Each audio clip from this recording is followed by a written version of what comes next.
Imagine building the longest bridge of your time with being in hospital and just tapping your fingers. A time period in which most of the suspension bridges failed and broke down. Building the bridge in a place where it's impossible to build and being filled with negative comments. The Brooklyn Bridge. So let's travel back in time to the early 80s. In 1806, John Augustin Roblin was born in Germany, and as he grew up, he had a great idea of a bridge. The idea was to build a long bridge which joins Brooklyn to Manhattan Island in New York City.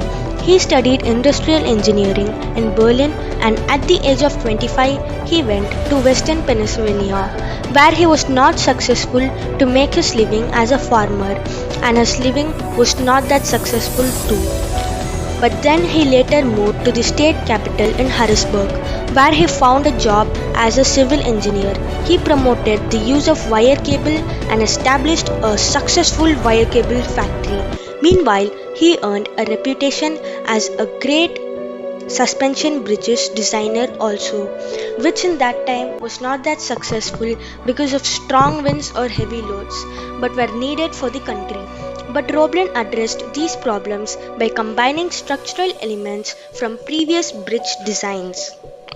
And in 1967, on the basis of these achievements, New York legislators allowed Roblin's plan to build a suspension bridge over the East River between Manhattan and Brooklyn. It would be the very first suspension bridge on America, but just before construction began in 1969, Roblin was injured while taking a few final compass readings across the East River. A boat smashed his toes, and 3 weeks later, he died of tetanus. His 32-year-old son, Washington A. Roblin, took over as the chief engineer.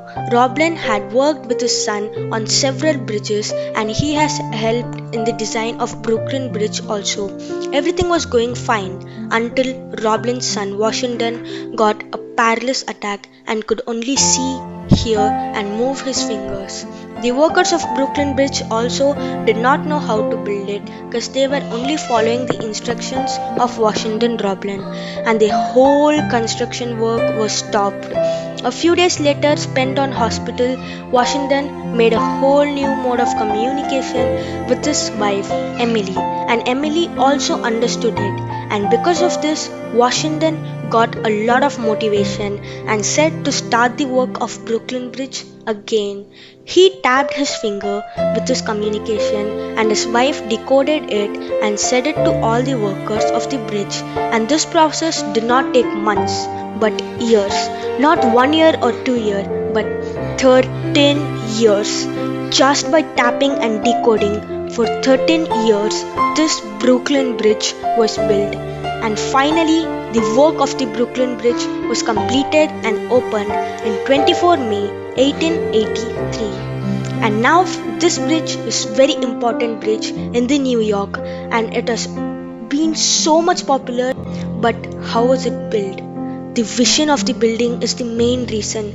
People changed from John Roblin to his son Washington Roblin, and from him to his wife Emily, and then the engineers and the workers, etc. But their vision was same. Just like that, everyone has a dream to do, but most of the people do not have a vision on it, and that is what makes the story of the Brooklyn Bridge great. Please like, share and subscribe.